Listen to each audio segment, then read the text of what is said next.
All right, so good afternoon, ladies and gentlemen, and individuals. Thanks for taking the time to listen in. Welcome to our workshop on global conflict and cooperation. My name is Dr. Josh Franco, Assistant Professor of Political Science at Cuyamaca College in East San Diego County, California. And this is our last workshop of the summer. Teardrop. Where's my emojis? Emojis, my sad emoji. Where's maybe this emoji? Oh no. But it's all good. So appreciate you guys sticking with me for the summer. So global conflict and cooperation is a workshop series that's focused on defining, exploring, and discussing global conflict and cooperation from the point of view of different international institutions, country governments, and international non-governmental organizations. So these are the range of topics that we've covered this summer, from the Summit of the Americas, Ukraine, NATO, Iran, and Saudi Arabia, to more broader concepts like oceans and space. And now today we'll be talking about semiconductors or microchips. Okay, let's jump right to it. So semiconductors, and we're going to increase my slide here. So semiconductors, you're like, what? Yeah, it's those things in computers and your phone and almost every other piece of electronic device, electronics that we have in our life. Washing machines, dryers, microwaves, stove tops, refrigerators, cars, mopeds, motorcycles, basically a lot of things now. So let's talk about it. Our learning objectives with this workshop are the following. First is to define semiconductors. Secondly is to explain a real-world example of conflict related to semiconductors, and then explain a real-world example of cooperation related to semiconductors. So what are semiconductors? Well, let's go to our trusted site, Wikipedia, for a definition. And I'll go ahead and zoom in a bit and read this. So a semiconductor device is an electronic component that relies on the electronic properties of a semiconductor material like silicon, germanium, gallium, others, as well as organic semiconductors for its function. Its conductivity lies between conductors and insulators. Semiconductor devices replace vacuum tubes in most applications. They conduct electric current in a solid state rather than as free electrons across a vacuum, or as free electrons and ions through an ionized gas. Semiconductor devices are manufactured both as single discrete devices and as integrated circuit chips, which consist of two or more devices, which can number from the hundreds to the billions, manufactured and interconnected on a single semiconductor wafer, also called a substrate. This page goes into a lot of detail about semiconductors, and it's I'll say the hard science behind it, and then also the history of the development of it, which I thought was pretty cool, interesting. For the most part, semiconductors are in basically every piece of all electronic devices that we use today. So they're ubiquitous, they're widespread, and they can be in something as simple as a smart light bulb, or they can be in something as sophisticated as a life support machine in hospitals and medical settings.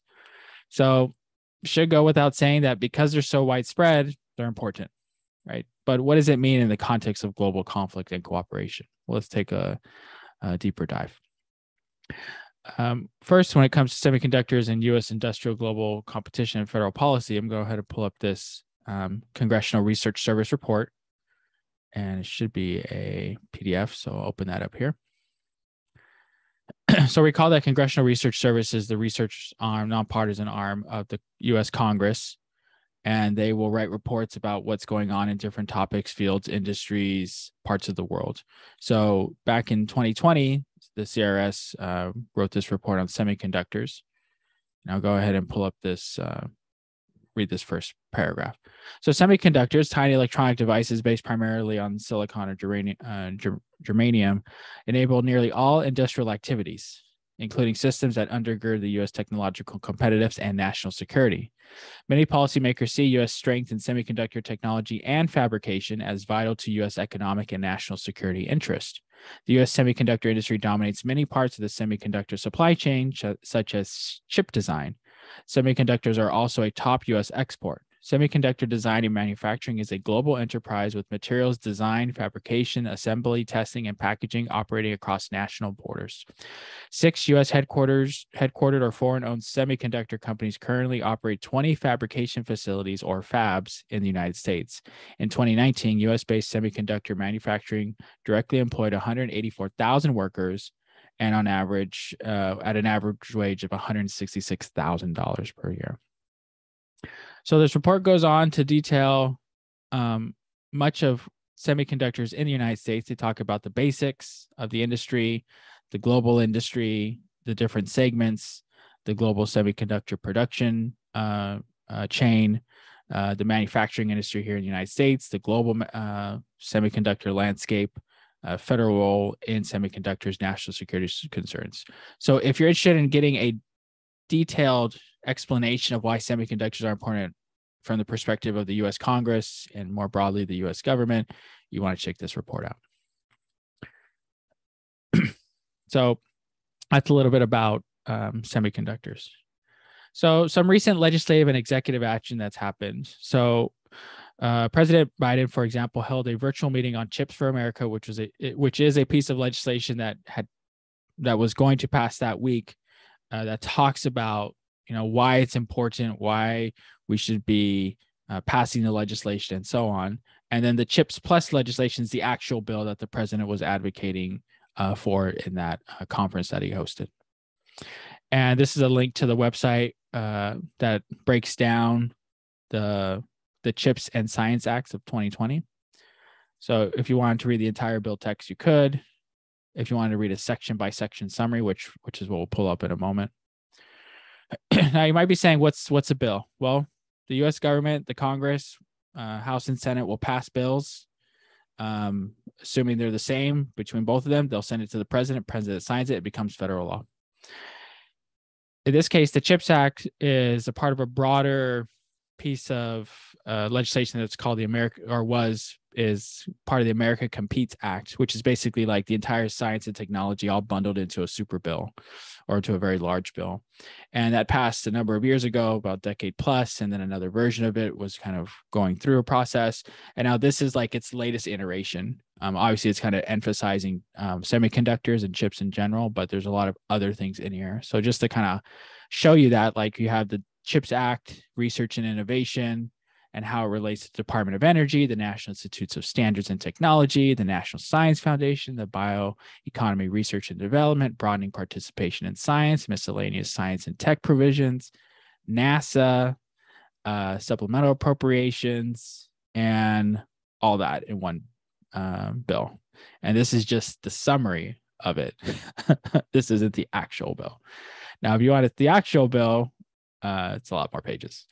So this is some recent activity that's been going on here in the United States, and very consequential, as we'll see in a few moments.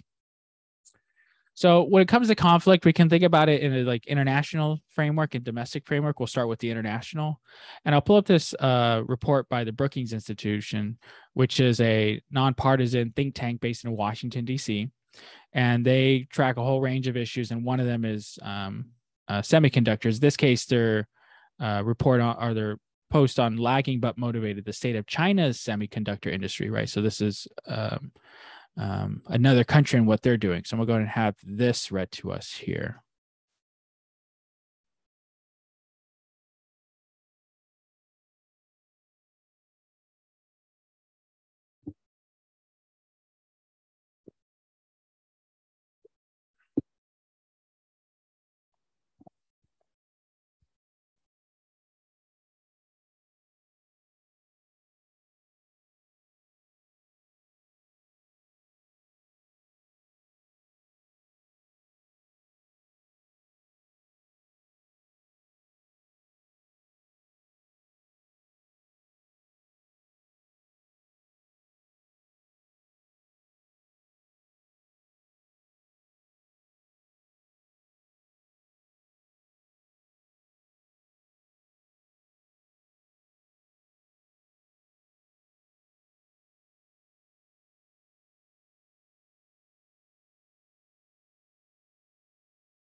Sounds like the sound isn't working, which I'm bummed about. Let me go ahead and stop sharing my screen and let me reshare.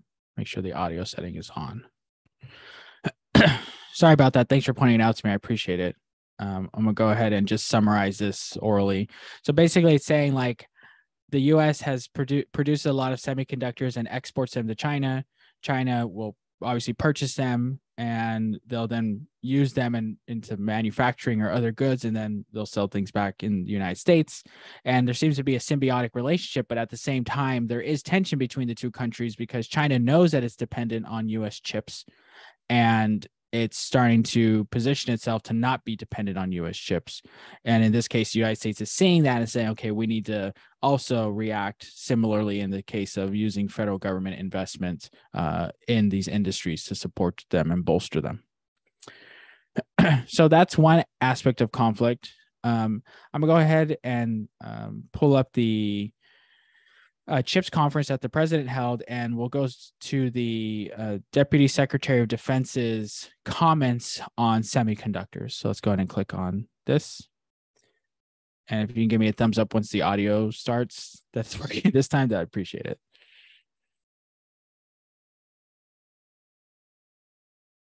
Ask Deputy Secretary Hicks and Jake both to come in here to put the risks and the threats that Jim is framing up in the broader perspective here. And maybe Deputy Secretary Hicks, if you could start in sort of talking about the core security risks that you think are in play here when we're talking about semiconductors. Absolutely, Brian. So Jim Takelett did a great job, I think, laying out the dependency that we have on the defense side that our military has on advanced microelectronics, whether it's the Javelins we saw down in Alabama or the F-35 Joint Strike Fighter that Lockheed Martin puts out, to our nuclear weapons forces. And of course, as we look ahead to the future on emerging technologies, just as Jim said, quantum, AI, hypersonics, 5G, 6G, next G, all of that is heavily dependent on ensuring our access to microelectronics. We're not the only ones focused on this challenge. Of course, China is also focused on this challenge. And today, approximately 98% of those commercial microelectronics that DoD is so dependent on are assembled, packaged, and tested in Asia. And as Jim said, we need to make sure both that we can assure our access and that we can have the most advanced capabilities that the commercial sector can offer. So semiconductors, it's not an overstatement to say, are the ground zero of our tech competition with China. They are able to have heavy subsidies. They weaponize the financial incentives to facilitate their acquisition of intellectual property. They're building indigenous microelectronics capabilities, and they're doing everything it takes to become the center of gravity for semiconductor R&D and manufacturing. So for the U.S. military, as we look ahead to what we need to make sure our warfighters have what they need to succeed on the field, and that they can have security in using those capabilities, we know we must secure a supply chain and domestic investment here in the United States. So the Deputy Secretary Hicks goes on to describe what that domestic investment should look like, which is in the form of the CHIPS Plus legislation that I mentioned a moment ago. So this is all basically to say that there is conflict, right, at the international level when it comes to this topic of semiconductors. At the domestic level, it's more political. So here's a tweet from Senate Minority Leader Mitch McConnell from Kentucky, who said on June 30th, "Let me be perfectly clear. There will be no bipartisan USICA as long as Democrats are pursuing a partisan reconciliation bill." So basically, it's not an issue of the policy, it's an issue of the politics, right? Which is an example of conflict. Well, let's move to an example of cooperation. So here is a map of different fab facilities and the fabrication, or excuse me, fabs and the level of chip that they make, or the size of the chip. So 300 millimeters, 200 millimeters, or 150 less millimeters, and the universities that are involved in semiconductor research. So I'm going to pull up this article or this website here, the American Semiconductor Academy Initiative. Close some windows here.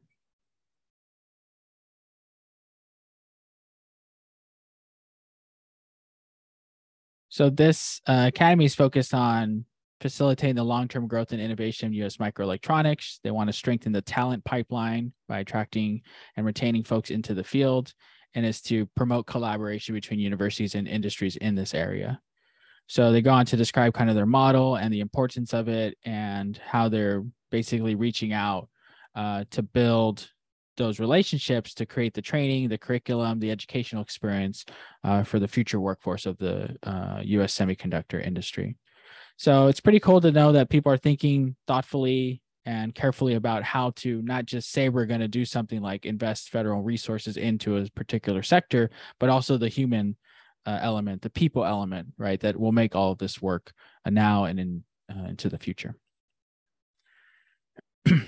So I want to show this kind of interaction between conflict and cooperation, because it's just pretty dramatic what's happened in the past week and a half with the passage of this bill, and we're still waiting for President Biden to sign it.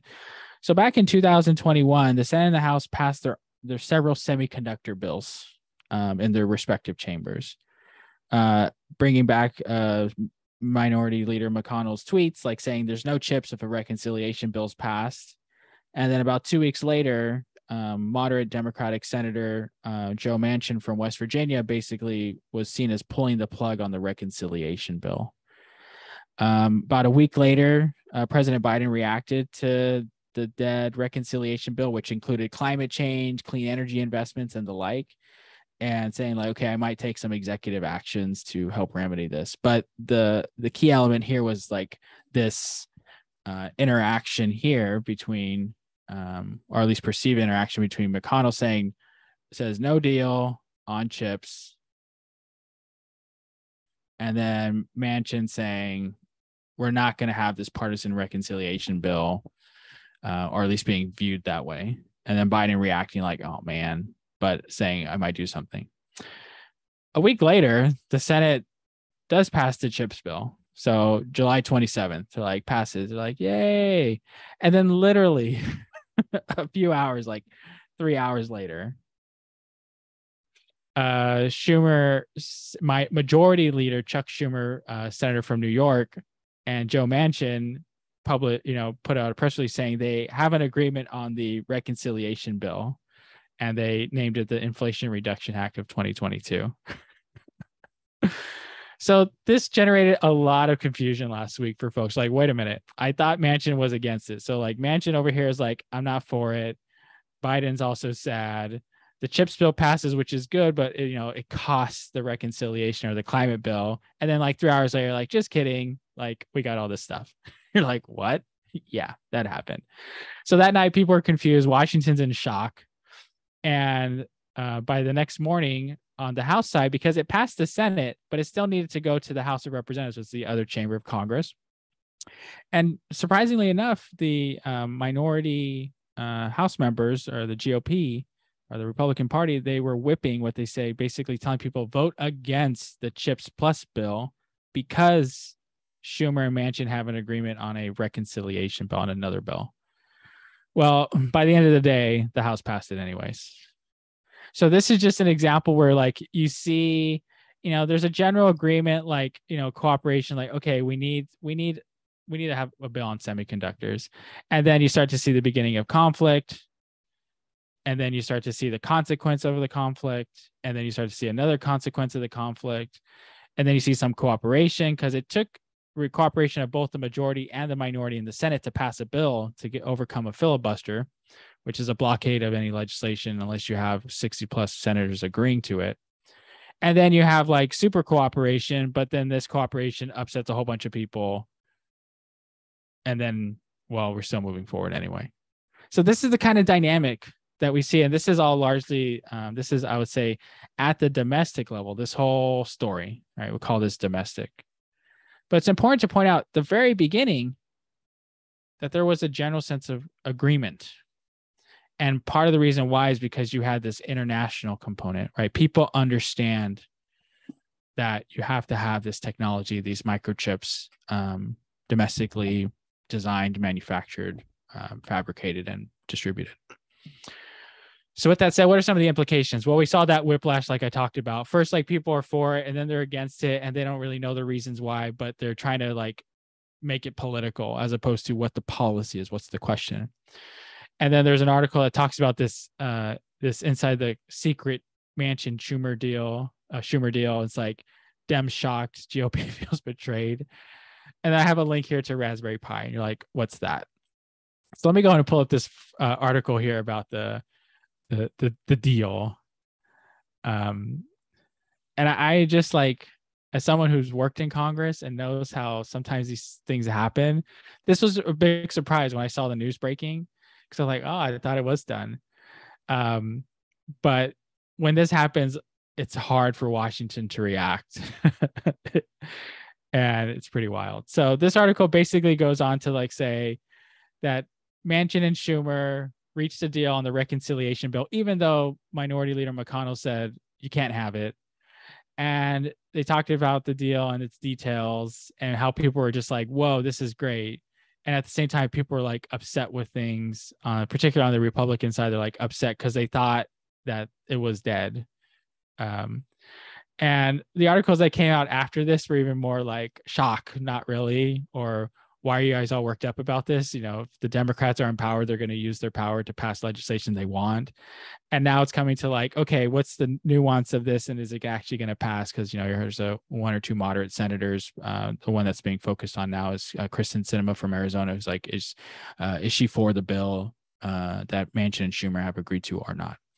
But the point is like, this is just a part of this broader conversation about global conflict and cooperation. Obviously, we focus in on it here because it's, you know, we're here in the United States, we're students of government and politics, we're engaging with it. But I think it's helpful to see that bigger picture where you're just like, oh, right, these things don't just happen in isolation to what's going on in the broader global environment. So we have that. And then lastly, Raspberry Pi. You're like, what's this? Is it like a birthday cake? Is it like a, you know, some pie? I'll pull it up. So Raspberry Pi is half the size, or excuse me, it's the tiniest computer that we know of. It's like the size of a thumb drive. And I'm just going to show this here because I think it's cool to know that this is an example of a semiconductor. And it's just a small way of thinking about it. So let me go ahead and play this quick. Right, I've brought some props for today's video. These are two computers from my childhood. So the BBC microcomputer, I bought one of these in 1989 for £220. This is a Commodore Amiga. I bought this in Christmas of 1992 for £199 at Lewis's in Leeds. When I bought each of these machines, I had to basically just drain all the money I had. I had to drain my bank account, my piggy bank, and you know, all of my savings went into each of these machines at the time that I bought them. When I was a kid, the high cost of computers like these was a real barrier to me learning about computers. And really what we've been trying to do with Raspberry Pi is to make sure that cost is never going to be a barrier to anyone who's interested in getting involved in coding. When we launched Raspberry Pi, we took about a factor of 5 out of the cost of a sort of typical low-cost computer. But we still meet people for whom you tell us that cost is a barrier to entry for them. So lately, this year, since the Raspberry Pi 2 effort wound down in February, we've been asking ourselves what we could do to maybe take a little bit more cost down. And today, we're launching a new product. This is Raspberry Pi Zero. This is a full-fledged Raspberry Pi. We've got a 2835 here, and half it says it's the same chip we used in Raspberry Pi 1, except upclocked a little bit, so it's about 40% faster. Got half a gig of RAM, HDMI connector, SD card, USB to connect mouse and keyboard, and the same pinout, although it's not populated, the same GPIO pinout that we have on modern Raspberry Pis, on the B+, the A+, and the Pi 2. This is going on sale today. We've made a few tens of thousands of these. This is going on sale today from our distributors at $5. So we really don't think we're going to be able to get any cheaper than this. So when I saw this a couple of years ago, it was like 3 or 5. It was over 6 years ago. I was just like, this is wild. Like, I need this. I bought one and I put a note on it. I said, when my son gets old enough, we're going to build a computer with this. So tomorrow with Ethan, my 5-year-old who's going to start school in 2 weeks, we're going to do a preview of it, and then we'll build a computer over the semester but he's going to learn how to install some microchips into his to an old computer that we have. And this is all basically to say, like, big, small, global issues, personal issues, it's all connected in some meaningful way. And as we think about it and we engage with it, ultimately, when we think about global conflict and cooperation, right, that it isn't as simple as anyone will make it, and it's not so complicated that it can't be understood. So my hope with this workshop, and over this summer that you've been engaging with it, is to see that the world is more complicated, but that you can unpack its parts. You can start to see the connections and the relationships, and ultimately that you can work your mind around these things and to know that there's a lot of interactions and engagements and tensions and real world harms and real world opportunities that exist in these and many other spaces. So with that, I want to thank you for taking the time to listen in for these past 8 weeks. And when we return, I'm not sure, probably next year. But in any case, thanks for taking the time to listen in, and have a great evening.